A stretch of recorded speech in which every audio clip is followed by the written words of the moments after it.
Sometimes it can feel like men and women in relationships want entirely different things, like they're struggling to communicate and connect on the same level about the same set of priorities. Jordan will now explain exactly why that is. But outside of the context of a relationship, all of us struggle in our lives for a variety of different reasons. And what Jordan's particularly good at is telling anybody who's right now listening to this that is struggling in some way or finds themselves in a situation where they're struggling to get out and climb out of that situation, step by step, how to do that, how to turn that situation into the greatest success of your life. And that's why I loved this conversation and why I think you're going to love it too. And before this episode starts, I've got a 10-second favor to ask you that are listening to this right now. 62% roughly of people that listen to this podcast haven't yet hit the subscribe button. If you could do me any favor at all, it would be just to hit that subscribe button. It helps this channel immensely. And if you do that for me, I promise with my team to do everything we can to make this show better and better and better for you. Do we have a deal? Enjoy the episode.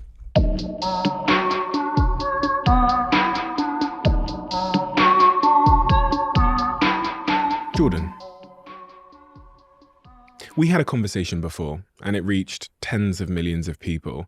And as I went through the feedback and the comments of that conversation, I found one that really stood out to me. Someone said, I had just days of will left in my body. I felt like a failure. I hadn't reached the potential I knew I had in me. Despite effort, I couldn't become the person I was so desperate to become. And then I found Jordan. And his unfiltered words pulled me from my darkest moment just in time. Now my life is in my hands once again, and I've built a career and a life I'm proud of. So thank you, Jordan. We may never meet, but you've saved my life, and my children still have their father because of you. It is one hell of an impact that you've had on just that single person's life. How do you receive such incredible feedback from a stranger you've never met? Well, when you were reading that, it's obviously a very positive thing to hear, but my mind immediately went to why that's the case. See, I've been in the fortunate position of being able to synthesize and then communicate a century's worth of clinical research and experience gathered by very many extremely intelligent and careful people. And then on top of that, whatever I've managed to gather being reasonably educated in the broader sphere of the humanities and sciences, let's say. And the effect that this individual is attributing to me is a consequence of that, right? I've been successful because I've been a conduit of good ideas, and I have the ability to synthesize a lot of information and to communicate that to people in a way that's understandable. The person who made that comment, they were struggling for one reason or another. And one of the things you do with people who are struggling is you make the simple even simpler, because then they can get a toehold.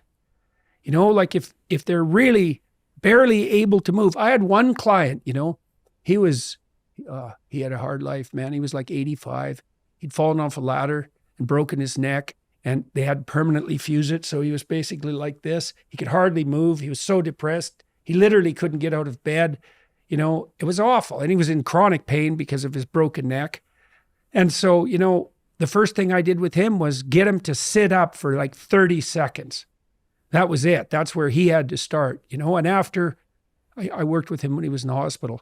After 2 weeks, he was walking down the hall and able to sit up and read for, 5 or 6 minutes. And he got out of the hospital. He went home, but he had to start with the simplest possible steps. And hey, man, this is the definition of humility in some ways, is that you start progressing where you can start.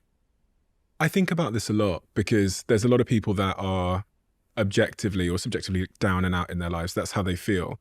And it's often too intimidating to present them with the idea of climbing Mount Everest today, a proverbial Oh, Mount yeah. Everest. Like, just pick yourself up and go to the gym and work out, Oh, and eat yeah, healthy, right. And that, Yeah, no, that's not going to happen. it's like putting them at the foot of Mount Everest. But the small commitments we keep to ourselves are often really undervalued because they seem so trivial. Like you saying, well, that's the casual contempt. That's Right. another aspect of that. Well, one of the really difficult things to learn when you're down and out is how far you're down, because it's humiliating.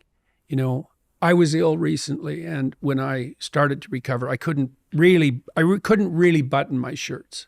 I had to learn to do that again. I'd forgotten how to put my hands on keyboard. I didn't know where to put my hands. I had to learn to type again. Now, I hadn't lost all the knowledge, and it came back quite quickly. And the reason I'm saying that is because one of the impediments to people who've really taken a blow in their life is that things have fallen apart around them so badly that where they have to start is humiliating even to consider. The rule, it's a pretty straightforward rule when you want to get back on your feet. And the rule is you have to make the task small enough so that you'll do it, no matter how small that is. You know, and that can, and I've worked with people. I mean, one of the things I've become well known for is my advice to start by cleaning up your room. But I had plenty of clients who couldn't go home and clean up their room. They hadn't cleaned up their room for like 20 years for all sorts of reasons. Maybe because every time they did try to do anything positive in their family, no matter what it was, they were immediately punished and undermined. And so if they even went home and dared to start cleaning up the room, they'd face resistance within the family that was just a manifestation of the 50,000 times they'd been discouraged in the past, but also a move that would upset the insanity that characterized the pattern of familial interactions. And so actually, if they even made a move to clean up their room, what they were doing simultaneously was confronting the dragon in the family that had made every single person in that household insane for like 5 generations, right? So it looks simple. It's not bloody simple. And so in a situation like that, you cut it down so that maybe the first thing they do is clean up, like maybe they look inside one drawer and see the mess that's there and just look at it for a minute and think about how they might reorganize it if they were going to.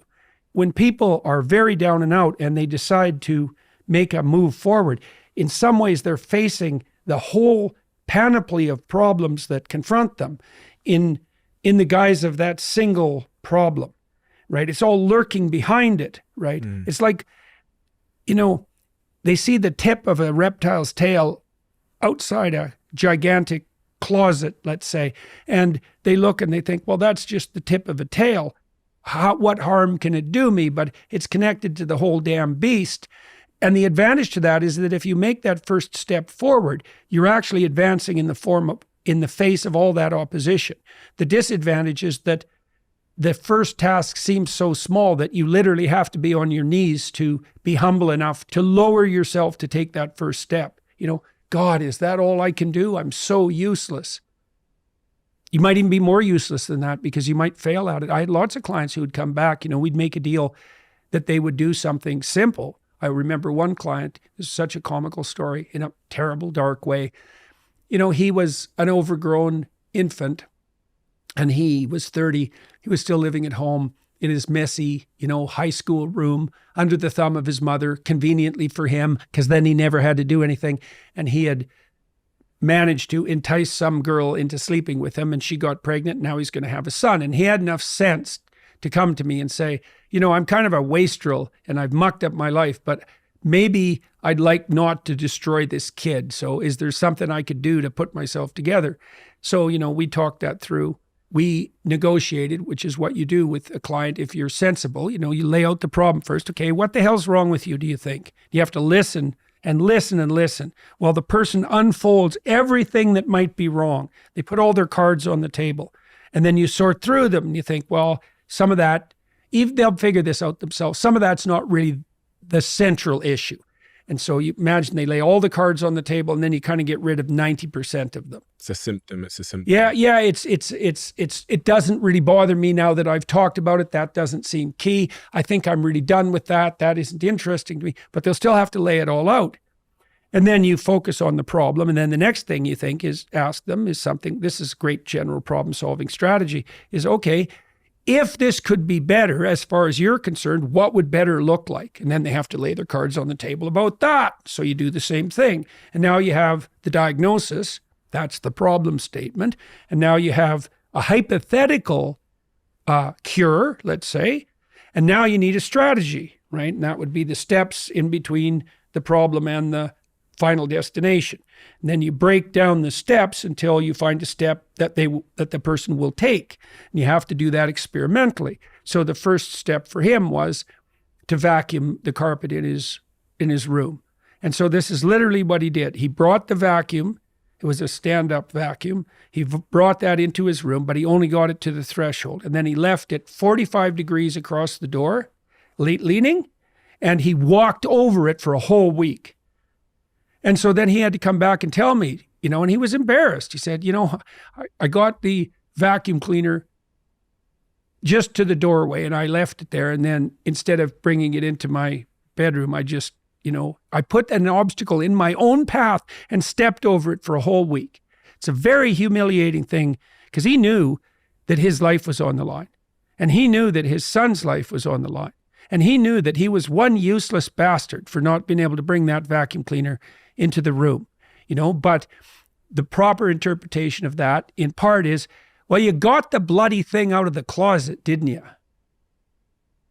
So what we did was renegotiate. This is called collaborative empiricism. It's a behavioral approach for clinicians. And the collaboration is, well, as I said, what's the problem? Diagnosis. What's the potential solution? The person has to be on board with all this, right? I mean, they have to be the people who decide that's the problem. You can't enforce that on them. They have to discover it for themselves. And the same with the solution. And the same with the strategies. It's like, I don't know what's right for you. I'll listen. We can jointly explore what might be the right vision for you. And then we can break that down into a strategy, but you have to be on board with the strategy. You have to feel that this is right for you. It's absolutely 100% crucial that it's voluntary. And then we'll say, okay, well, maybe this is a solution. Why don't you go implement it? Come back next week after having attempted this. Let's see how it went. And sometimes people come back and say, well, that went great and it started me and I did 3 other things and you know what, we seem to be on the right track. And sometimes they come back and say, nope, that didn't work at all, like with the vacuum cleaner. And so then you have to think what you do in that situation is make the task smaller. If you make the task small enough, I've never seen anyone not be able to progress if they made the task small enough. But, that can be pretty humiliating. Now, the upside is that once you take that first step, you've looked the beast in the face and you'll start progressing, not linearly, but exponentially in speed. So what's cool is that it doesn't really matter how small that first step is because it'll start doubling. And anything that doubles grows unbelievably quickly. And so that's a very useful thing to know too. And that's true when you're learning anything new. It's like you'll feel like an imposter. You'll feel like a fool because you are. And you'll think, I'll never get there. And the destination might look very distant, but if you take a sufficiently small first step and get the ball rolling, you can be cruising along at a pretty good rate, generally faster than you'll think. What's going on in one's psychology there? Is it building evidence of your own capabilities and capacity? Definitely. What seems to happen when you expose people to small but challenging tasks, it does 2 things. It makes them more skilled because now they're actually dealing with the problem. And so they're acquiring the new perceptions and the new behaviors that are mastery. So they're actually expanding their domain of conceptual structures and actions. That's both conception and skill. But at the same time, they're seeing themselves as the actors that can change the direction of their life. For example, when you do exposure therapy with people who have phobias, agoraphobia is probably the best example. So agoraphobia is a condition where people will become so terrified generally of life that they often literally can't go outside their house. If they go outside their house, their anxiety levels climb to the point where they have a panic attack, which is like the complete disinhibition of the fight or flight system. Very overwhelming experience. People will go out and they'll have a panic attack, and then they'll avoid where they had the panic attack. But then the probability of the panic attack starts to spread so that wherever they go, they have a panic attack, and then they end up stuck at home. And it's quite a common condition. Now, the people who develop that are generally women, and that's because women are more sensitive to anxiety than men. They're generally women who had an over-dependent relationship with their parents, maybe particularly their father. They're generally women who went from their father to a boyfriend who was either overbearing and overprotective, or who was enticed into becoming that by the dependency of the person, of the sufferer. And then, so imagine you're a dependent young woman, you haven't learned to stand on your 2 feet. Every time you had a problem, you were taught to seek authority. You sheltered behind the protective walls that someone else had established for you. You married someone like that. Now he died, or you're getting a divorce, or so that wall is starting to come down. Okay, so all that existential panic starts to rise. You start panicking when you go out, and you end up at home unable to move. Also thinking you're the only person in the world who's suffering that way. And so what you do is you find out, you do a problem analysis, and you find out their core fears. And agoraphobics are often afraid of elevators. And that's quite convenient because, there are elevators everywhere. So you can start having them confront their fear of elevators. So how do you do that? Well, if they're really terrified, you say, well, let's look, why don't you come sit by me and let's look at some pictures of some elevators. And you say, look at the elevator. Okay, now imagine being 20 feet from it. How are you feeling? And they'll tell you. They're nervous. They're afraid they're going to get trapped in the elevator. They're afraid they'll have a heart attack. They're afraid that they'll be in there with other people who are watching them panic and have a heart attack and being humiliated. So the 2 big categories of fears for people are like painful death and then public humiliation. And if you have a really good anxiety fantasy, it's that you're going to undergo a painful death in a very humiliating way. And so that's what they imagine happening in the elevator. So it's not exactly that they're afraid of the elevator, right? They're afraid of death and humiliation. And the elevator is a portal to the realm of death and humiliation. It's like, I'm afraid of an elevator. Okay, how afraid? Could you look at an elevator from 100 yards down the hall? Well, like, if it isn't 100 yards, then 125 yards. Like, you'll find some threshold that the person can tolerate. Okay, so now you're at the threshold where the magnitude of their confidence is precisely matched with the size of the apparent dragon, right? So, and they feel that. It's like there's a place where their fear they'll say, that's close enough. It's like, okay, now you're on the edge. You're on the edge. So now we'll dance on the edge. We'll move you a foot forward. Okay, so let's move a foot forward. Okay. Anything negative happening? Well, I'm feeling a little nervous. Okay, well, let's just stand here for a bit. Keep your eye on the elevator. Don't hide, because you can avoid by just not looking. And we do this all the time. We look away. And the bigger the dragon, the more we're likely to look away. People don't like to look at, and you can understand why. People will avert their eyes from atrocity. Right? And they'll certainly avert their eyes from the thought that they could participate in atrocity. And you could think of that as the heart of darkness. It isn't, because you could look at the fact that you could take glee in the commission of atrocity. And no one wants to look at that. Well, you start, and you have to look at that. You have to look at that in the final analysis.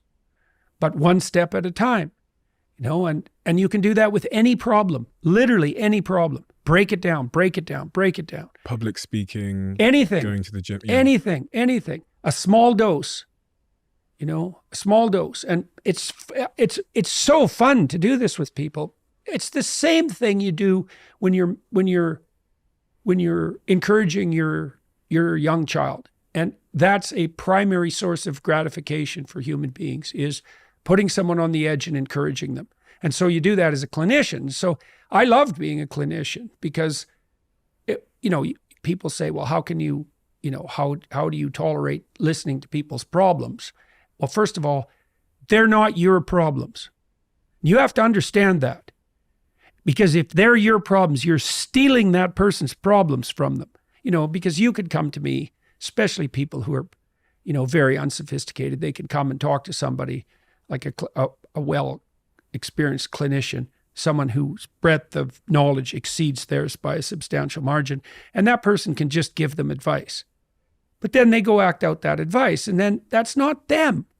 They have to come to it themselves. This brings me to a point about trying to help people in your life, because we all have people in our lives that are struggling in some way, and our knee-jerk response is to get in there and solve the problem. Yeah, this is a problem that men often have when they're dealing with women. Yeah. They leap to the problem solution phase.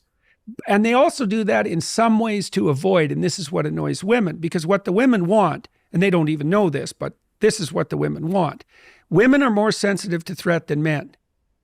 Okay, so they're looking for predators. Now, predation detection it's an intuition. Anxiety is an intuition. Something's wrong. Okay, what? Well, then you guess, right? So imagine the threat system has sort of got something in its sights, but it's a sense that something's not right. But it's not fully fleshed out, the picture, because serpents are camouflaged, right? So the threat is hidden. Well, what the woman wants is to lay out all the things that might be wrong. Okay, well, the guy doesn't want that because, first of all, maybe your wife is upset about something in relationship to your children, and she doesn't know what it is. So now she has to go through everything she thinks that might be wrong. Well, even for you to listen, that's going to be rough because some of those things are going to be about you. And so you just have to shut up and you have to let her put her cards on the table. Understanding. Now, she has to do it in good faith, right? She can't be using that opportunity to skewer you. And so these things are tricky to manage, but you want to listen to her, lay all the cards on the table. Now, the advantage to that is now you know where all the hidden snakes are. Now, if you do that, what you'll find out, and so will she, is that most of the things that she's worried about, she's not actually worried about. She won't know that until she lays them out on the table and can see them. And then both of you can triangulate to the actual problem, and then you can negotiate a solution and offer help. But if you jump right to help, the reason you can't do that is because you probably have the problem wrong. So then back to your question about helping. One of the most effective things you can do to help people is to listen. And there are technologies of listening. And so the first one is, don't assume that either you or the person who's talking knows what the problem is. It's so hard. Once you have the problem specified, you've solved like 95% of the problem. That diagnostic move is really hard. Are we sure we're addressing the most crucial issue? You have to have your sights focused right on the center point of the cross, right? Like in a gun sight. It's like, are we aiming at the right target? And then you can start negotiating problem solution.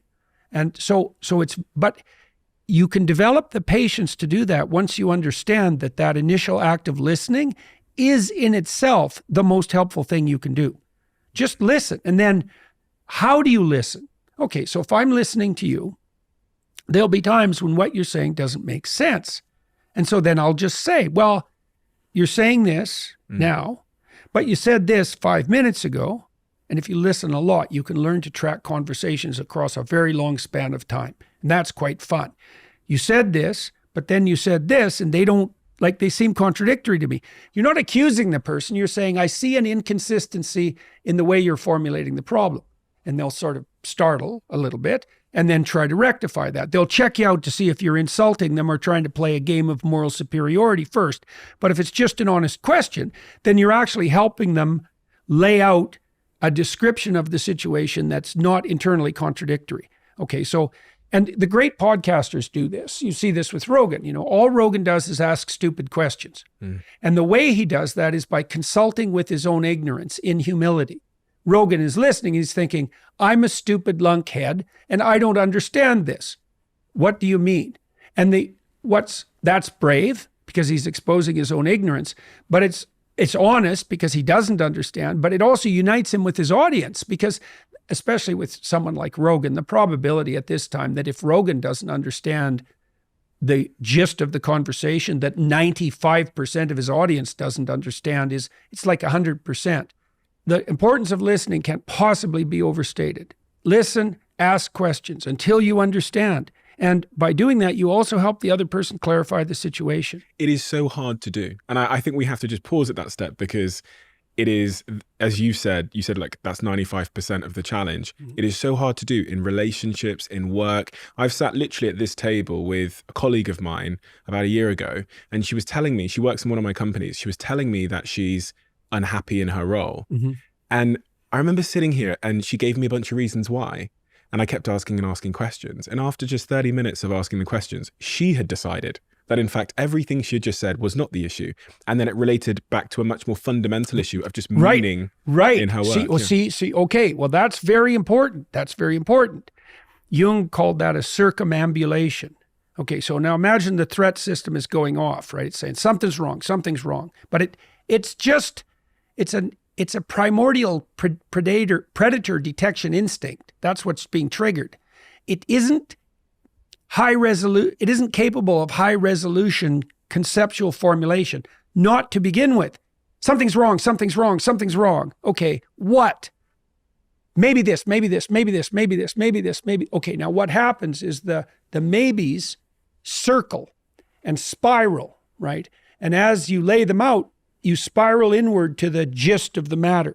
But you have to see, because you could imagine while this woman is explaining her problems to you, she's talking about things about the company and her relationship with the company that might be unsettling to you. So you're sitting there thinking, while she's laying out her problems, maybe you're getting defensive. Well, that's not true. The company's better than that. That's an unfair accusation. So you're feeling on the spot. Plus you want to jump in with your solution because you want to show that you're bigger than the problem that she's showing, or maybe you're secretly attracted to her and you want to be a white knight. I mean, there can be 50 things. You're sitting there thinking about what you're going to say next because you want to play dominance, or maybe you think that's what you should do because you're a boss. And it's like, there's a lot of things that'll interfere with listening.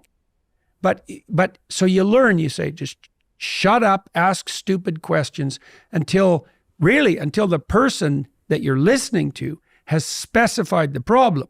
Now, if you're very fortunate, both of you will converge on that and it'll just become clear. Think, you pointed this out. This is what that's really all about. Now, the person may be discovering too that they were resistant to that conclusion. Because the fundamental threat is more key to their self-esteem to their conception of themselves than allowed them to be comfortable before they get to the actual point, which is where they're going to be most vulnerable. They're going to throw out a bunch of screen concerns just to see if you can be trusted with something that will reveal their vulnerability. And they're even doing that to themselves. It's like, dare I tell the truth about this situation? Because I've betrayed myself before, so maybe not. You're so right. They test you on the way to the truth to see how you'll respond. Yes, and they're testing themselves too. Yeah. And you can facilitate that. See, if you facilitate that by calm listening, then you're modeling the fact that whatever the hell they have as a problem isn't so terrifying that you have to avoid it and run away. Yeah. Right. It's so interesting what was actually revealed, because this person that works in one of my marketing teams in a different company where there's a CEO said to me, it's the work they were doing that was causing them the unease, and that's the reason they wanted to leave, etc. And I asked them the question after about 30 minutes, when was the time you were most happy in the business? They revealed to me that the time they were most happy was when they were with me overseas at the very beginning. And what that really revealed at its essence was there'd been a change in the proximity to me and the real meaning of the work. And they now felt like they were doing trivial things. Their happiest time was when they were right next to me doing the most important stuff. Right. So the most difficult problems. They were solving the most difficult problems. When they were most challenged, and they were. So really, the fix wasn't what they thought it was. The fix, and they're now, they actually texted me. And I sent them a message to one of my team members last night saying, I just don't want to, I want to keep their identity. So let's say they were with me in Canada. They text me when they were most happy. They text me last night saying, I feel like Canada Jenny again. Right. And all the adjustment that had to be made was getting them back close to bigger challenges. Right. So they wanted to be closer to the front line, as it turned out. When Freud first developed psychotherapy, he developed this technique of free association. Okay, so all free association is, and this is why Freud put people on the couch and sat behind them. See, if I'm face to face with you and I'm laying out the problem space, just what you're signaling to me by your face might stop me from fully revealing the truth, because maybe you'll raise an eyebrow, or there'll be a micro expression of disgust or contempt, or you'll look away, or because I'm going to be evaluating you to see how you're reacting morally to my revelations. So Freud just hid himself. He said, and I don't think that's strictly necessary, but it's a very wise intuition, and you can imagine how it would be helpful. So now I think the counter to that is you can signal to someone who you're talking to, like, open reception of the message they're receiving, right? It's just that, and kids love this, right? One of the things kids are doing all the time is testing you to see if you're paying attention, and they will modify their behavior in any way imaginable to get attention. It's because there's no difference between attention and love, by the way. Like, there's no difference. And so I don't think you have to hide yourself from your client, but that's why Freud did it. Now, what Freud noticed, and the psychoanalysts noticed, is that if you let people free associate, the topics that they picked would be linked to one another. That reminds me of this. That reminds me of this. That reminds me of this. Now, obviously, because people aren't just emitting random noises, there's a reason the things they're revealing are linked. There's some implicit similarity that they're striving toward. Now, often what will happen if you listen to your wife, for example, she's laying out a bunch of problems and it'll spiral. It'll remind her of something. This happened with Freud. If you got to the gist of it, it would remind people of something that happened to them much earlier in their life, and often something that was traumatic. So a trauma is a problem you encounter in your life that's quite deep, so that it unsettles you, that you do not resolve. So it's like, imagine that in your bedroom, there were holes that you could fall through into trouble. And so you want to make a map of where all the holes are so that you can walk through the landscape without falling into the pit. Now, it'd be better if you just fixed the holes, but at least you have the landscape mapped out. Well, a trauma is a hole that hasn't been filled in. And so maybe if you had a trauma when you were 4, you hit a wall and you couldn't resolve the trauma, that's no different than not maturing in relationship to that problem. So what you have at hand there are only the tools that you developed by the time you were 4. Now, then you might encounter a situation where that's reminiscent of that. So, for example, someone might say, I had a problem with my boss. I have a recurring problem with my boss. And so you listen to him, he says, that reminds me exactly of what my father did when in this situation when I was a kid. And so the reason the person is reacting to their boss in a negative way is because they're using the same conceptual structure that they used to construe their father when they were 4. You'll see this in marriages all the time. Like, if you have a recurring problem with your partner that you really can't understand. Now, it might be your fixation at some developmental stage that's the problem. Like, she's interacting with you in a way that elicits your 13-year-old self consistently. But she also might be reacting to you in a way that elicits her 13-year-old self. And so then, but if you listen to her, she'll get to that. And then she'll tell you the story, and then sometimes she'll be able to figure out what to do about that herself, or sometimes you'll have to discuss it, but it almost always results in tears, almost always. And I think the reason for that is that what happens is when people break down in tears, so children cry quite often, and they cry when they encounter an impediment that they can't surmount. And I think what tears do is dissolve you to the state of neurological plasticity that characterizes early childhood so that you can learn. Now, people don't like that, right? That reversion, it's humiliating, but you have to break. That's the crying. The crying is an indication that the current conceptual structure is insufficient. It has to die. And then the tears come, right? And then now you're prepared neurologically to learn something new. And that'll be whatever comes out of the discussion. And that'll replace that old conceptual structure that's outdated and immature with a new, somewhat fragile conceptual structure, right? And then the person will try that out a couple of times. Like maybe this is something where it's like something that's just come out of a cocoon. You have to be very careful when you negotiate with your partner because, maybe they'll decide that they'll try a new tactic that you have both agreed on. But the first 30 times they implement that new tactic, first of all, they won't do it very well because it's new. And second, if you punish it, it'll kill it right away. Yeah, so you're describing my relationship very accurately because I am someone who so what's my sort of attachment style? I grew up in a household where my parents were at each other a lot. It was fighting, arguing. Yeah. So I learned very early on that relationships are like prison. Right, so right. I wanted to commitment. I ran from commitment my whole life. I met someone who had an opposite attachment style where whenever things get a little bit rocky, she wants to like latch on in a sense. Like she really wants to make sure that she's got my attention. Yeah. For example, I could come home and say one word that shows that I'm focused on my work. And then suddenly she's like fighting for my attention. That makes me want to run and that makes her want to chase. Right, right. And so then she'll get triggered and then she'll kind of retreat and be, it's quote unquote, like the word sulking is often used. Yeah. So we came up with a system where I said to her, when you feel triggered by me not giving you the attention you want and you end up spiraling, can you just try and tell me as soon as possible? Yeah. Instead of like the 7-hour silence. Yeah. So that was the mechanism we came up with. And then the first time she did that, I was, as you said, very conscious of making sure I didn't react badly to it or get triggered by it. Right. So you're describing the process I've been through entirely. Yeah, well, this happens to everyone. And those sulks, let's say, that's a nonverbal threat response. Right. Right. And you want to replace that with a more differentiated, practical, and more immediate strategy.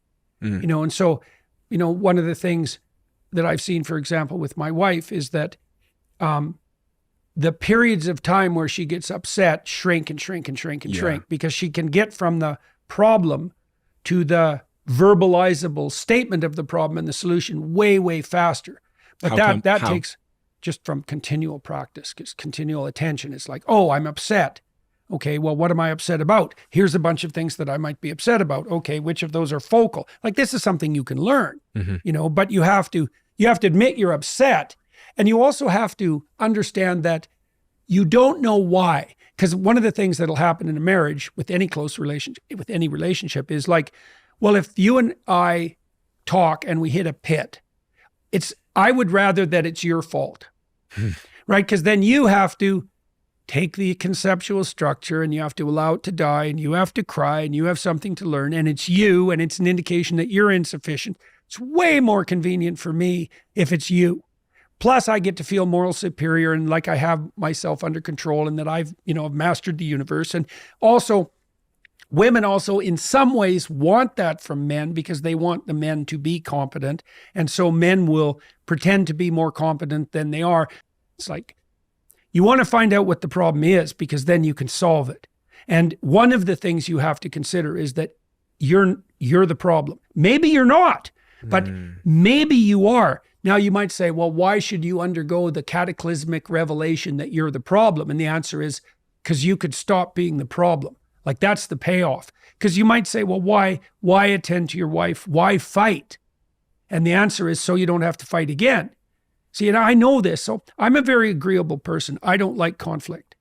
Like I'll do almost anything not to paper it over though. That's the thing, to fix it. But the reason that I'll engage in conflict is because I know it isn't a theory. I know that conflict delayed is conflict multiplied. And so if I do have a problem with someone, I want to note it, get it on the table, fight it through to the bloody bottom, fix it, and move on. And there's that's a lot of emotional stress and complex reconceptualization and retooling. And people would rather avoid that, because, you come home from work and your mind is on something, whatever the hell it is. And then this like snake pops up and you think, do we really have to deal with this now? It's like, well, maybe. And if not now, when? And that's something you can also negotiate, like I can give you an example of that. So there was a time, a very long time, where my daughter was insanely ill and suffering brutally and deteriorating at the same time. And that's overwhelming by definition, because a problem you can't solve is overwhelming. And then so the question arises, well, how do you deal with a problem that's overwhelming that you can't solve without making it worse? So one of the things that Tammy and I did was we made rules. It's like, we didn't talk about Michaela after 8 o'clock at night. It was just off the table, because we knew, well, are you going to go to sleep? Are you going to need some sleep tonight? Like, if we're going to battle this for like decades, we better not wear ourselves out. Okay, how not to? Well, let's make some rules. They're like negotiating rules. And you can do this. This is good advice to the degree you can give people advice about a relationship. Here's something to understand about your marriage. Okay, you are going to have to listen to your wife 90 minutes a week. Okay, and you might as well just get that through your thick skull. Now, why? If you listen to her enough, you can make peace and you can play. So there's a huge benefit. If you don't listen to her, that will accumulate and you'll listen to her in divorce court. Like, you will eventually listen. And at some point, you'll pay for the privilege of doing so, right? Because there'll be other people involved. And then the backlog will be so high that you might never escape from it. Why don't men like to listen? Well, often because the insufficiencies are pointed at them. And sometimes, especially if the woman, let's say, and this can go both ways, let's be sure about this, but we might as well revert to the stereotypes. And I think it's fair, because women are more threat sensitive. So they're more likely to bring up problems. Now, that's the disadvantage is they bring up problems that don't exist, because that's a false positive. But the advantage is they bring up problems before you're sensitive enough to see them. And so this is very important. If you think about the role of women, is the woman is closer to the infant than you. Okay, so you're, doing whatever the hell you're doing. You're concentrating on your career. You're not, especially when the infant's under a year old, you're a step removed now, and good, you can be dealing with the external world, but she's concentrating on the little kids. And one of the things you want to hear from her is what the hell's wrong with the kids before you're wise enough to see it. Now, the price you pay for that is she might be shorting out about things that don't exist. So, and this is especially true if your wife is high in neuroticism, and it could be true if the husband is too, but as I said, that's the more stereotypical situation. So why listen? To get to the signal. Now, will she get to the signal? Yes, although she might not be very good at that, and it might take a lot of listening. But if you listen long enough, she'll get better and better at it until she'll get like really good at it. And then the time between the emergence of the problem and the solution it'll collapse to the point where it's virtually immediate. Now that's a very high level of mastery. That can take a very long time. But then, you also want to put forward to your wife and yourself the proposition that you're better than you are, which is, well, I get the problem, I can solve it. It's like, no, you probably don't get the problem. And even if you did, it isn't necessarily the case that you could solve it. And so you have to put up with the fact that you're going to have to be dragged through the mud, because she's going to point to, maybe her kid's upset because you're a tyrant. And you probably are a tyrant to some degree, clomping around, overconfident and all that. And so she's going to poke you. Well, maybe this is how you're stupid, or maybe this is how you're stupid, and maybe this is how you're stupid. Long list of potential ways and actual ways you could be stupid. So you have to listen to that. Now, your wife has to act in good faith. One of the things that Tammy and I did when we first got married, because I thought a lot of this through before we got married. I said, look, if we're going to do this, you have to tell me the truth. I don't care what it is. I'll tell you the truth, but you have to tell me the truth. I don't care what the truth is, but it has to be true, right? And so without that, you get nowhere. And you can't trust your partner either. And so your partner has to be all in. That's why you have a marriage vow. Because the marriage vow is basically this. This is the vow. No matter what you tell me, I won't run away. And that's a bitch of a vow, man. Because when someone unveils their whole heart, they unveil themselves all the way down to hell. It's not pleasant. It's awful. And so they need to know that you will not run away. And that's a vow, because what do you know? Look, the person's always going to be thinking, always, if you really knew who I was, you wouldn't love me. You wouldn't be with me. And hey, fair enough, because people are full of snakes. And if all those snakes were revealed, perhaps the logical thing to do would be to run. And so then you might say, well, why not run? It's like, well, you want to run from everyone for the rest of your life? You want to forego the advantages of a permanent relationship? And you're full of snakes too. So you're both making a bad bet. And so you make the bad bet based on the idea that if you are faithful and you are truthful, that you can resolve the issues, and you can. It's a good deal. Resolving issues. Much of what you've talked about stems back to childhood trauma and things that happen in our formative years. I often wonder, those holes in the bedroom floor you describe, the early traumas, They're often in the bedroom floor, by the way. Yeah. You bet. Can we ever fill those, or can we just put planks of wood over them? Oh, no. You can't put planks of wood over them. You have to fill them. And what you do, and you can do this. Let's say you were bullied repeatedly when you were a kid. Okay, you're probably still being bullied, because if you didn't, being a bully victim is a stable trait. So the great analysis of bullies that have been done, Dan Olweus in Sweden did this. He was a great psychologist. He analyzed bullying behavior and bully victim behavior. So he defined bullying very carefully. You're a bully if you use power disproportionately. So like if I'm 12 and I'm picking on someone my own size, I'm not a bully, right? Because the risk to me is commensurate to the risk to them. That's just aggression. That's just competition. And even if it's violent, it's not bullying. A bully is when I'm 12 and you're 8, or when there's 2 of us and 1 of you, or when I get you in a position where you're completely vulnerable and can't defend yourself. Disproportionate use of force, right?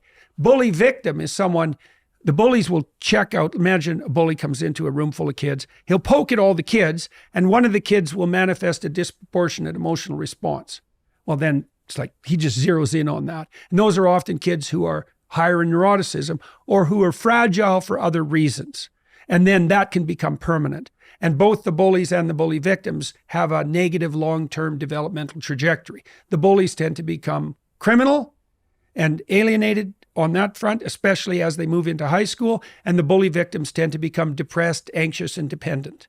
If you have a partner who's been a bully victim, for example, that's going to be brought into your marriage. And then one of the things that's going to happen is every time you try to have a dispute, which is to actually think and solve a problem, they're going to see you through the bully template. They're going to treat you like you're a bully. They're going to accuse you of being a bully. They're going to bring up all the times before when you acted like a bully, and then you're going to have to defend yourself. And part of the reason that people can't listen is because they also don't know how to defend themselves. It's like, especially if here's 15 pieces of evidence that you're a bully. It's like, can you counter those? Maybe. What if you're not very articulate? It might take you 2 weeks to think up how to argue yourself out of that. Plus, you're going to be doubtful about it. So those are very complicated things to work through. But you can listen. If you listen, the person will dispense with some of their accusations by themselves. The accusations that can't be dispensed with, though, now those are questions. Maybe your kid's upset when he or she's interacting with you, and your wife says, well, you're too hard on him. It's like, well, are you? Well, it's time for you to go away for like a week and meditate on that, right? And that's soul searching, right? You're going to go down to the bottom of your heart. It's like, well, are you a bully? Are you a bully like your father was a bully? Are you a bully like a friend who was a reprobate that you admired and tried to copy was a bully? You have to see, because maybe you are. Maybe you should stop. But then you also have to figure out how you would be if you weren't being a bully. Then your wife can help you, and this is another good rule for couple conflict. Like, let's say I'm unhappy with you. So I come and tell you that. You can ask me, okay, what do you want?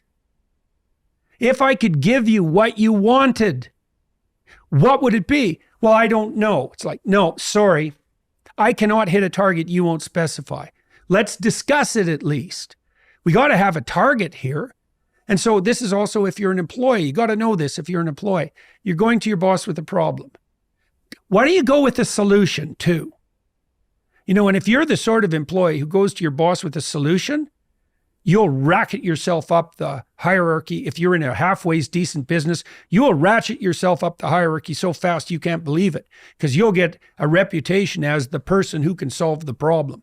So, and you can actually play with this in your marriage, because one of the things that you can do, for example, is, well, let's say you say something that irritated your wife. Okay. And then you can say, okay, she'll say, well, yeah, that really bothered me. It's like, okay, it's an open question. Why? Maybe she's too goddamn sensitive, and maybe you're too much of a son of a bitch. It's like, who knows, right? But you can ask her, okay, if I had said what you wanted me to say in that situation, what would have I said? Now, that's a hard question. She has to think about that. It's like, well, what would have worked? And then she'll say, well, maybe you could have said this. And then you can say, okay, let me say it. Now, then she has, but it's sort of like, let me say it. It'll be sort of fake. It'll be a first pass approximation. You're putting words in my mouth, but let's assume that I'm trying to do something better stupidly and badly to begin with, with an eye to mastering it over 50 repetitions. Mm-hmm. So, but I'll start by just saying it. So she'll tell you what to say and you can say it. Now, if you're absolutely 100% unwilling to say it because you think it violates your conscience, that's a whole different issue. That means there's a deeper discussion to be had. But maybe you could try it. You could try it out for size. And maybe she could see if that sort of satisfied her. And now you've got a rubric for how that interaction might go in the future. Let's make it concrete. You come home at the end of a workday. Okay. There's a right way of doing that you have to negotiate with your wife. Maybe she rushes to the door and meets you with all the problems of the day. Okay, that's probably not a great strategy, because you're already up to here, you're tired. So is she, likely, from whatever she was doing. Maybe she was at work too. You can't meet each other when you're both tired every single day for the rest of your life with nothing but a ball of problems. Partly because if you do that 50 times, you're going to view the person as just a bunch of snakes that are coming at you. That's not good. Even if the problems that are being pointed to are real. You might think, okay, so you come home after work. What would be the best way for that to unfold? And you have to negotiate that. And I would say, let's parameterize that a bit. You're probably hungry. Well, you don't want to talk to someone. This is another great rule. Don't talk to your partner about something complicated when they're hungry. It's not going to work. So maybe you come home, you have something to eat, you kick off your shoes, maybe you take 10 minutes for yourself, and then you can talk. But you want to get that right. Or maybe you come home, you meet each other at the door, she gives you a hug, you have something to eat, you relax for a minute, maybe you have a shower, but then you've already negotiated about when you're going to have a conversation and you're going to be prepared for it. Now, people do this in the business. You don't just randomly discuss a bunch of problems at your business if it's running reasonably well. You have a meeting, it's parameterized. You kind of have an agenda. You have to do that at home. You have your home is also a small business, and it has to be run like that. And you have to spend 90 minutes, at least 90 minutes a week with your wife just running the damn business. And I can tell you, if you don't do that, you'll never get to the play, ever. Because maybe you'll be romantically interested in each other and you want to spend some time together, but there's a bunch of problems brewing, and your wife will definitely this will absolutely happen, is that when you're trying to be interested in each other, these things will come into her mind and distract her, and she'll bring them up. And then you'll get pissed off because it's like, well, we're supposed to be having fun at the moment. We're supposed to be attending to each other. Why are you bringing that up? And the answer is, well, we're together and these are problems. We haven't set aside time to deal with them. The reason you should listen to your wife is because if you listen to her enough, she'll tell you what's wrong and what she wants. And then you can fix what's wrong and you can give her what she wants. In your practice, have you ever encountered those holes in the bedroom, those childhood traumas that you realized at some point when you stared into the patient's eyes, they could never solve? Yes. Yes. Yeah. A bottomless abyss. Yeah. It's awful. Yeah, I was in situations where, I'd get to the bottom of it, I thought, and then It was like Dante's Inferno, for everyone who is listening, you should read that book. Dante's Inferno is a topography of hell. So underneath every problem is layers of problems, right? Right to the bottom. For Dante, the worst problem was betrayal. Right? And the reason betrayal is the worst problem is, like, if you and I want to have a relationship, we have to trust each other. And betrayal is the violation of the trust upon which relationships are predicated. So it blows apart everything. So the lowest level of hell for Dante, the bottom of hell, was filled with betrayers. And that's right. That's childhood sexual abuse. Like, it's the ultimate betrayal, right? A child sexual predator is someone who takes the role of guardian to be the wolf, right? It's the worst form of betrayal. And so it just devastates children, and because they're actually faced with the problem of malevolence at a very early age. And what the hell? It's like, you're 4 and now you see the bottom of hell. Well, that's trauma. And the way you treat that, by the way, is you walk people through a topography of hell. That's what you do. And you can do that. Well, let's say you were abused when you were a kid. Okay, so what's your problem? Well, your problem is you've seen into the heart of darkness. That's your problem. And just blew you into pieces. Could people really be like that? Is that my father? Right? Is that my uncle? How could he do that? Well, you're gazing into the face of malevolence itself. You have to develop a philosophy of good and evil. It's a religious philosophy, essentially, because a philosophy of good and evil is a religious philosophy. Those are the same thing. You have to develop a philosophy of evil, and then you have to understand how you combat that. And that's very complicated. How do you combat evil? With truth, with love, with beauty.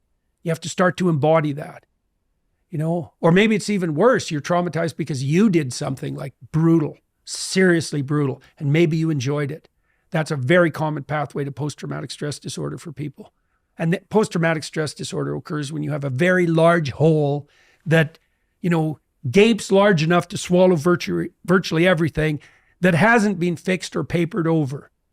You do that by finding your way out of hell. And that's what happens in the Inferno too. Dante is guided through hell by Virgil, who's the spirit that guides you through hell. That's a good way of thinking about it.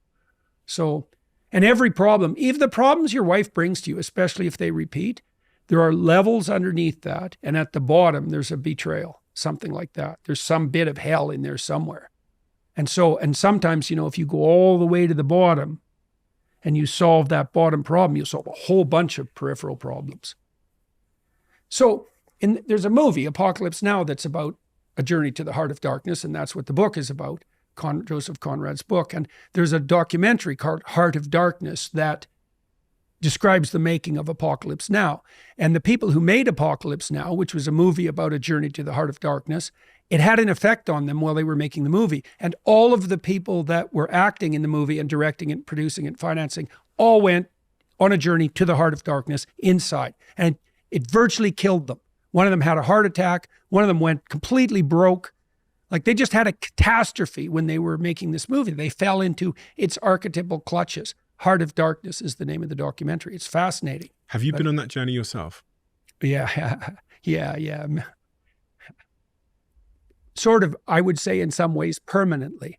When I was 20, something like that, 20, I started studying atrocity, right? And so I've always been interested in the Holocaust, Auschwitz in particular, but it's a very particular interest. Like evil, Nazi Germany, Auschwitz, prison guard who enjoyed his work, right? Because my question was, how could you be an Auschwitz prison guard who enjoyed his work? Now, one answer is, well, you're just like a demon from another planet who's so unlike me that I don't even have to worry about it. And that's a very convenient answer, but it's not true. Many, many, many, many of the people, not all, many of the people who were involved in the Nazi atrocities were perfectly ordinary people. They were just like you. And you think, no, I wouldn't do that. It's like, that's not what the evidence suggests. The evidence suggests that the vast majority of people in Nazi Germany went along with it. Now, not all of them were dragged into the abyss itself, but plenty were. And if you think you wouldn't have been one of them, that just means it's highly likely that you would have, because you have no idea what you're capable of. There's a great book about that. It's a terrifying book called Ordinary Men. And it's about the initiation of a police battalion from Germany who went to Poland after the Germans marched into Poland. Now, these were ordinary men. They were policemen, middle-aged, who had grown up before the Nazi propaganda mill got going. Okay, so they weren't indoctrinated Nazis from like the time they were 4. They're just ordinary middle-class guys. Plus, their commander told them in Poland, when they were starting to do military work, even though they were civilian policemen, that they could go home, that they didn't have to do this job, and that there would be no repercussions. And in fact, out of the battalion, a number of men right at the beginning said, I'm not doing this, and they went home. The vast majority went along. Now, why?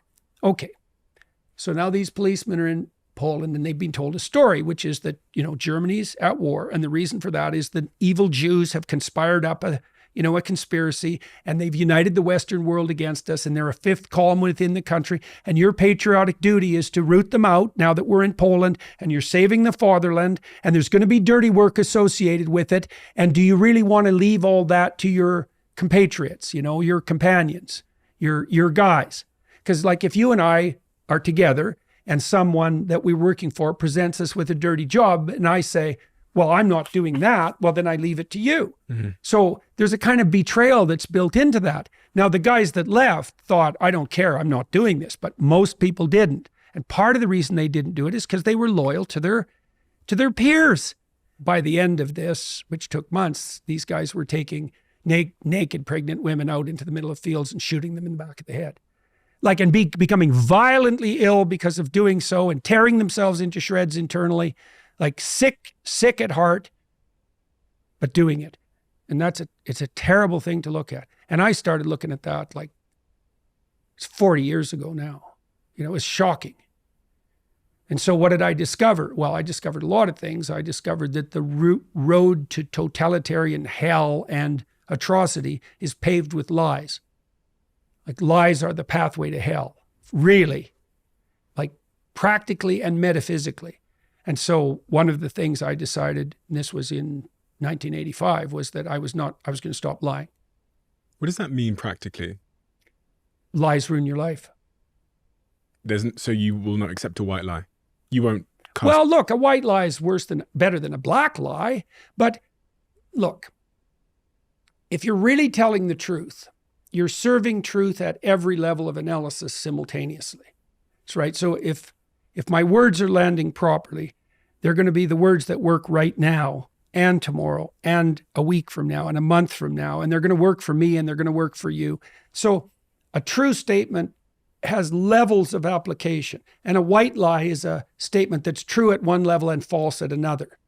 Now, you might not be able to, maybe you don't have the wherewithal at that moment to come up with the statement that satisfies all the truth conditions at every level. And so you default to the best you can manage. Your wife says, do I look fat in this dress? Or maybe she says, how do I look in this dress? And you think you don't like that dress. And, the easy thing to do is to say, I love it, dear, whatever you want. Or, of course not. But that's a white lie. But that's not the optimal answer. A better answer to that is, don't ask me questions like that. And then you can have a discussion about it. See, the thing is, I bought a lot of clothes for my wife. I like clothes shopping for my wife. And I tell her how I think she looks.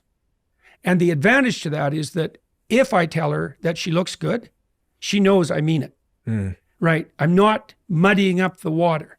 And if I have to say something, it's not the number of times that I've told her that I'm not happy with the way she's presenting it, it's virtually never happens. She actually has extremely good taste. And so it's just an example. But if you're forced into a situation where you have to tell a white lie, there's snakes somewhere that you haven't dealt with. And maybe the best you can do, and that's Leonard Cohen, the poet, said, there's no decent place to stand in a massacre. You may have already compromised yourself to the point where in that situation, the best you can do is a lie. But that means that you shouldn't have bloody well been there to begin with. And the antidote in many respects is honesty further upstream, honesty with yourself and others further upstream. you can get yourself in positions where all of your options are bad. And what that means is exactly as you pointed out, you did something upstream, man. Now, one of the things you do in therapy is you find out what people did upstream. And you'll find this in your discussions with your wife. There'll be a problem. And as you circle towards it, you'll see, oh, this is where I made a mistake, right? This is what's wrong with me. And then you can even find out, if you look, you can go back into your past and you can think, oh yeah, that's when I made that decision. I knew when I made it, it was a bad decision, And your life is full of the consequences of decisions you took in the past that put you on the wrong path. And you said, we were talking about repairing things. What you do is you go back to where you made the mistake. You figure out what the mistake was. There's this cartoon trope that there's an angel on one shoulder and a devil on the other. Well, you come to a crossroad. That's also where you meet the devil. You go this way or that way. If you go the wrong direction, your life will be then the consequences of that bad choice. And then that will tangle you up. And then you'll suffer for it. Then you have to figure out, okay, what's the suffering? What's the problem? When did I make the bad choice? Which road should have I taken? That's how you fix a trauma. You replace the road you did take with the road you should have taken. And now you have a road forward. And once you have a road forward, the trauma is no longer traumatic because you have a road. Your brain brings up the past because you have not specified the proper road forward. You go back into the road you took that was the wrong road. You find out what the right road was. Now you've atoned, you've confessed, you've repented, and you have specified the proper pathway forward. And that's what you do when you negotiate a solution to a problem with your wife too. Here's what we're doing. Here's the problem. Here's what we did wrong. Here's what we'll try to do in the future. And if that new future map works, that past trauma will be rendered irrelevant. As you know, because I've been sent thousands of messages, these conversation cards sell out exceptionally quick. So here's the deal I'm going to make with you. If you join the waiting list, which is in the description below, you will get sent access to buy these conversation cards 1 hour before anybody else. They're in limited supply, so if you really do want to get your hands on them, please do add your name to the waiting list in the description below. And you can find that waiting list at theconversationcards.com, but I'll also include it in the description below wherever you're listening to this episode. How much do you really know about your health? For me, that answer was simple.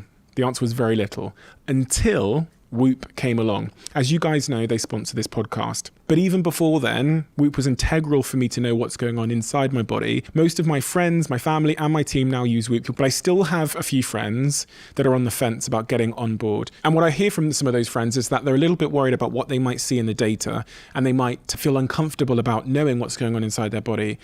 If I've learned anything, it is that knowledge is power. And once I finally started to look at the data and understand how getting less sleep was affecting my body and how my old lifestyle was actually hurting my long-term health, everything changed for the better. So if this is something that you'd like to try out, head over to join.youve.com/CEO and you'll get to try Youve for 30 days, risk-free, with zero commitment. Try it and let me know how you get on. I was looking at our past conversation and I thought it would be interesting to see who the audience were, their demographic. And the age group were 20 to 40-year-olds, really 18 to 40-year-olds. My question to you is, in their lives, in that demographic's lives, what do you think the biggest challenge is? Because both your kids, Julian and Michaela, both fit into that category as well. What is the greatest challenge that demographic face? Well, the biggest challenges we had with our kids was, I think the biggest challenge I had in my generation was negotiating the years between 13 and 15, something like that. But my sense is now the biggest challenge to young people is negotiating the transition into adulthood identity. And I think that's partly why we have this terrible war in our culture about what constitutes identity. And I think the reason that identity has become such a problem is that our concepts of identity are unbelievably unsophisticated, narrow, hedonistic, and self-serving. So the identity groups that have popped up are all, you could say, whim-based identity groups. their sexual identity, say, or something arbitrary like sex or race or ethnicity, something arbitrary.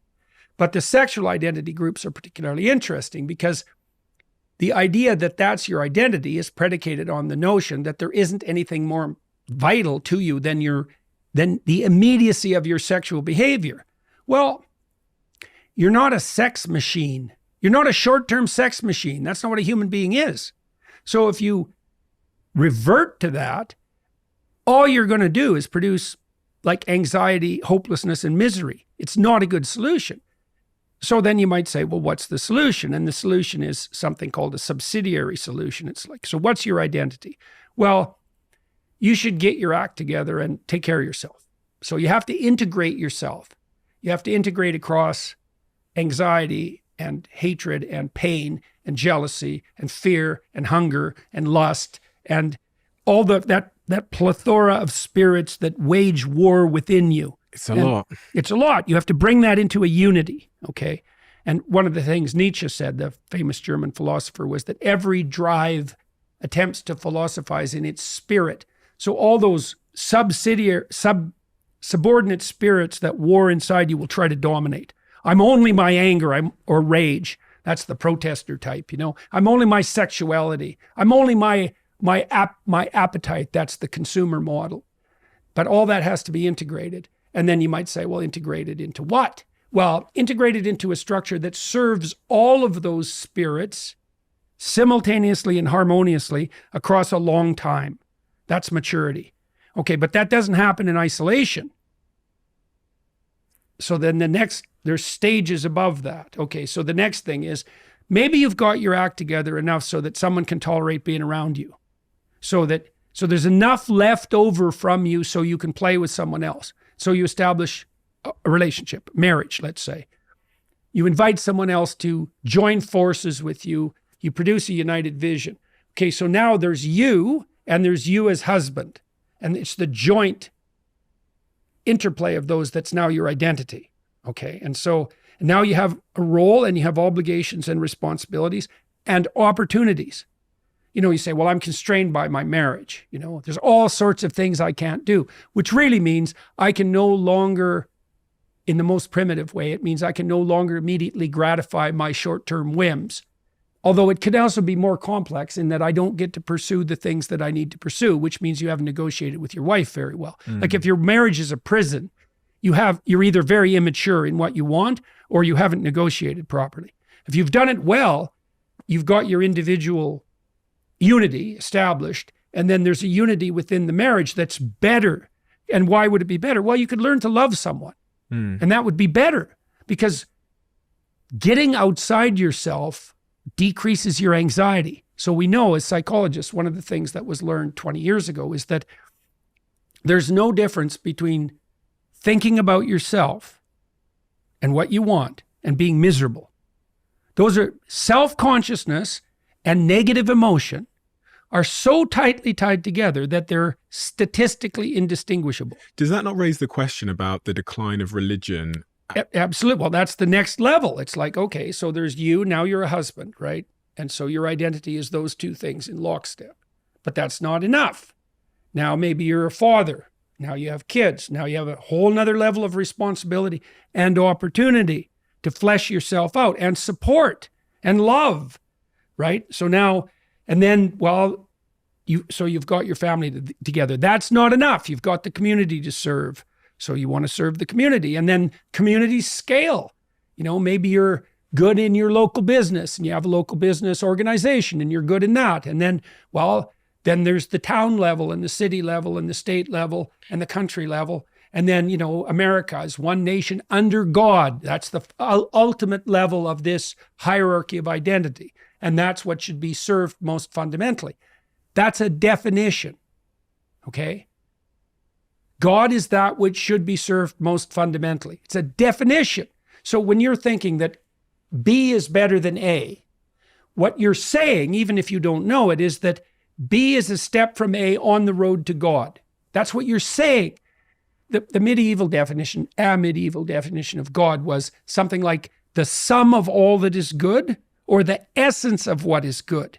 And so if you believe that there is a good, then lurking behind that is the spirit of all of that which is good. That's God by definition. Now, you can debate forever about what that is, but it is something you live in relationship to. Like that's absolutely inescapable. And you might say, well, I don't believe in God. And then I would say, well, do you believe in good? And you'll say, no. I say, well, then you can't act, because you act towards a good, or you're not motivated. I called Simon Gunning, who's the CEO of Campaign of Living Miserably. It's a big mental health charity here. And I said, give me the updated stats. He said to me, 19 to 35-year-olds, which is that demographic that are listening to this predominantly, are twice as likely to report being in crisis than any other group. Right. And there's a reason. It's a very straightforward reason. It's literally this. The more you are focused on yourself, the more miserable you are. It's as simple as that. But that's society now these days. I know. Well, and there are terrible forces pushing us in that direction. Like I could attribute this to the idiocies of a degenerate Protestant liberalism driven by postmodernism. But you could also just as easily point to consumerist capitalism. It's like, it's all about you. It's all about what you want. Worse, it's all about what you want right now. Worse, it's all about what your basest appetites want regardless of cost right now. Well, that's the same as being 2 years old.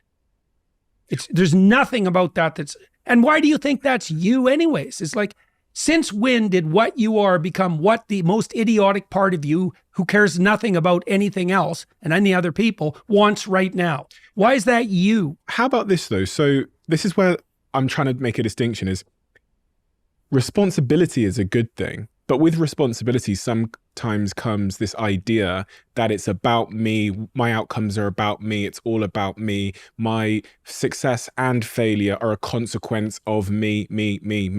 Yeah, well, right, absolutely. Well, that's why the classical Christian philosophy has always been that you cannot infer someone's moral worth by the level of accomplishment. So the Roman aristocrats would have said, well, look at me. Like, it's pretty obvious, speaking to a slave, it's pretty obvious that I'm better than you. First of all, I can slap you and there's not a goddamn thing you can do about it. And you have to do what I tell you to do. And I've got all the money and all the stuff. And I can make all the decisions. And I have all the power. Clearly, that's evidence that I'm morally superior to you. But didn't they believe that a god had granted them that superiority to some degree? So didn't they often believe in fortune as the... Sure. Well, sure. Of course they did. That just made it even better. It's like, the fact that I've got the power is a reflection of the fact that the cosmic order is clearly on my side. And we believe that less now because of the decline of religion. So we now think that our outcomes are more determined by our own actions. Yes, but lurking underneath that is there's a hidden God lurking underneath all that too. It's just that the God has become subjectivity. It's something like that. When God talks to Moses out of the depths of the burning bush, he says, I am what I am. And that's what every degenerate Protestant liberal says now. I am what I am. And they also say, and if you don't go along with it, the consequences for you are going to be pretty damn dismal. Use my pronouns, adopt my identity, play the game that the worst part of me insists on, or else. And it is a consequence. I said Protestant liberalism for a reason. Like, as we've moved away from God, we've moved into a radical subjectivity. Now, the problem with that is that a radical subjectivity, especially one of impulse, is unbelievably immature and counterproductive. It just doesn't work any more than a room full of 2-year-olds works. What's a better idea? This subsidiary structure. It's the adoption of voluntary responsibility. Way more complex identity. It's like, take on the load. Take someone in your life, make a permanent relationship, work it out, have some kids, serve your society at all these different levels, strive upward. What's up? Okay, here's the definition of up. A better solution unites more situations and people across broader spans of time. Is this why, and this brings me to, you're doing Peterson's Academy, which is an online sort of interactive learning platform you've designed, which is kind of seems like it's taking on this typical university structure. I was on there. I see people can sign up right now, but why are you doing Peterson's Academy? Well, curiosity. I'm curious about virtually everything. I started putting my lectures on YouTube because I was curious. What'll happen if I use this? So curiosity. But then the more deliberative answer is, I'm in a very fortunate position because I can meet pretty much anyone I want to meet. And the people I want to meet are almost always interesting thinkers, let's say, or people who've done interesting things repeatedly in their lives. And so I can find those people, and some of them are very charismatic and they have lots to say, and I am providing them with a platform to say those things, and we can do it at extremely high quality and very, very low cost, and we can distribute that to everyone. And I am an educator. I'm a professor, or at least I was. I'm still a professor emeritus.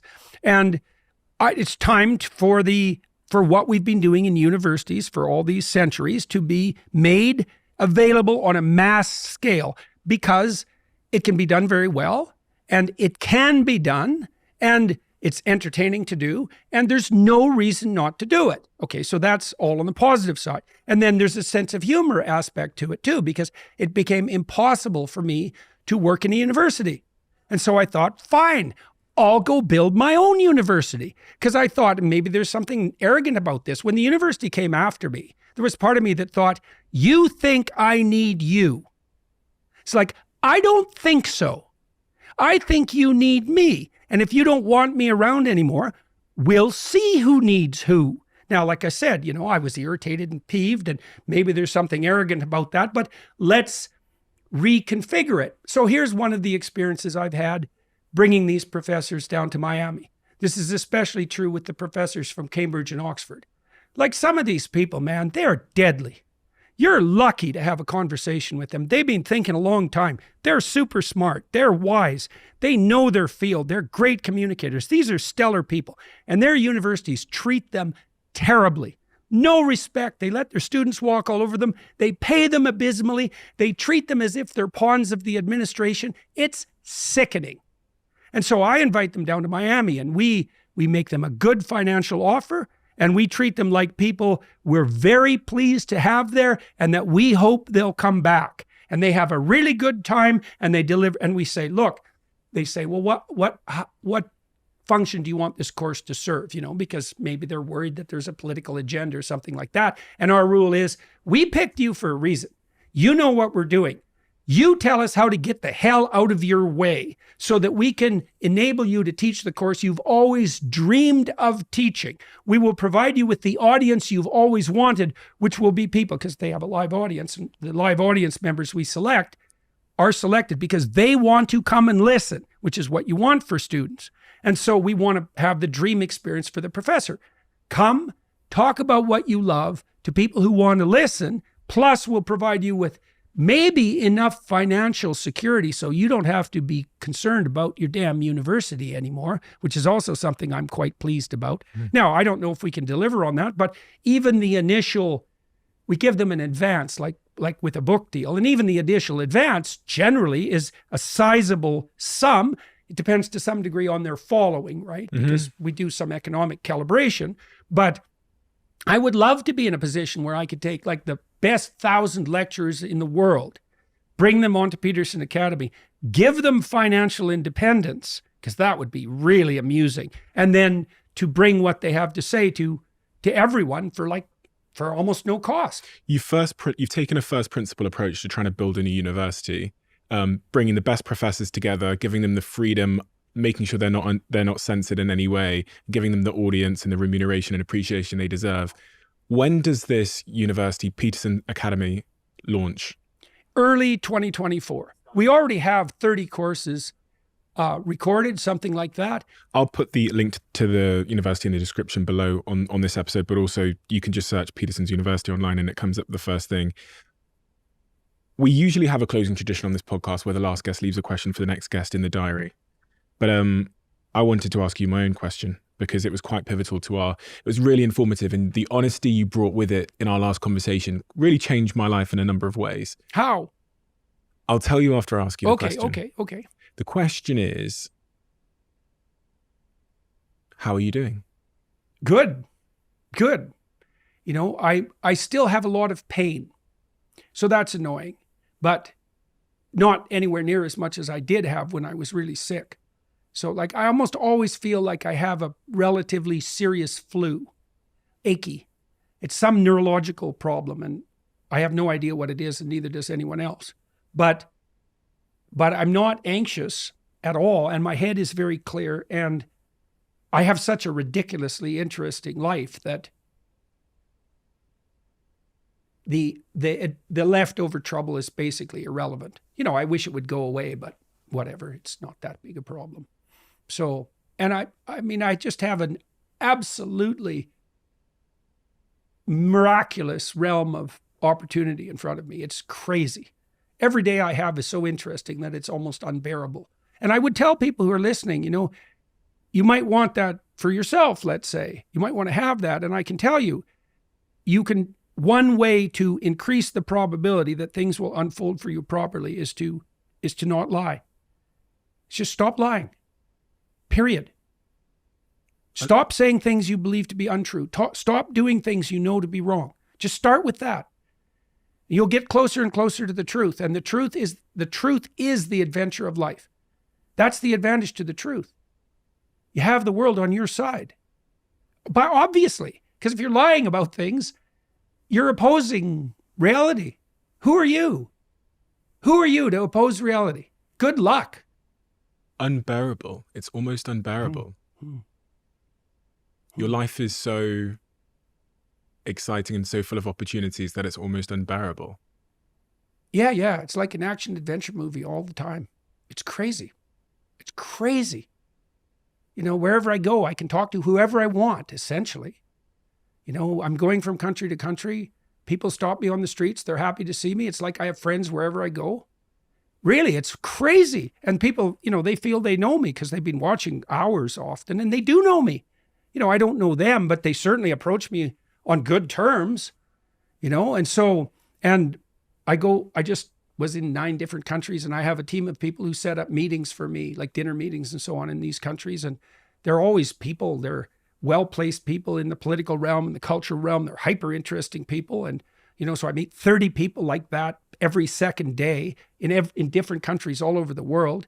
And so, and then I have these podcasts and I can basically phone anyone I want who I would like to talk to and they'll talk to me. And so, you know, 3 times a week, I get to sit down with someone who's like a bloody genius. And for 90 minutes, they'll tell me a whole bunch of things I don't know. So that's superbly interesting. And so, and, you know, my books are selling like mad and I'm writing another one, which I'm really interested in. And yeah, it's great. It's ridiculously interesting. And I truly believe that people have that at hand. You have that at hand. That's there for you. Jordan, thank you. My pleasure. It's always good to talk with you. It's always good to talk with you too. And you've given me a gift as you did last time in so many ways. So thank you so much for making the decision because I know you could be anywhere. So for you to come here, that honor and that decision is not lost on me. So it means a lot to me. Thank you so much for the work that you do. Yeah, well, I'll tell you, just so you know too, it's like there's a reason I'm here. You know, I have a team because I do have a lot of requests. And when you have more requests than you can possibly fulfill, there's a certain pain in that because the requests are almost always of some quality. You know, so we triage and we're looking for people whose podcasts have reach and who have been successful and who will conduct a straightforward and honest interview and that will, you know, that are aiming up and that won't play games. And there's a reason I'm here. And the reason I'm here is because of the work that you've done. So, right. It's no favor. I'm glad to be here, but I'm here because this is the right place to be right now. So congratulations on that. Thank you so much. A quick word on Youve. As you know, they're a sponsor of this podcast and I'm an investor in the company. It is finally here, 3 years of work from Youve to try and make a snack bar that is nutritionally complete. As of the recording of this episode, they finally released these bars that are high in protein, 27 vitamins and minerals, and just 2 grams of sugar. The impossible has been done. and it tastes so goddamn good. Often these snack bars, these like high protein snack bars, taste like you're eating Play-Doh or cardboard or something. It's so hard to make one that is nutritionally complete and that tastes good. And ladies and gentlemen, here we have it. I'm going to put the link in the description to get your bar below. Try it out and tag me and let me know exactly how you get on, because it's so nice to finally have a bar that is nutritionally complete and that actually doesn't taste like cardboard and that tastes delicious. The impossible has been accomplished.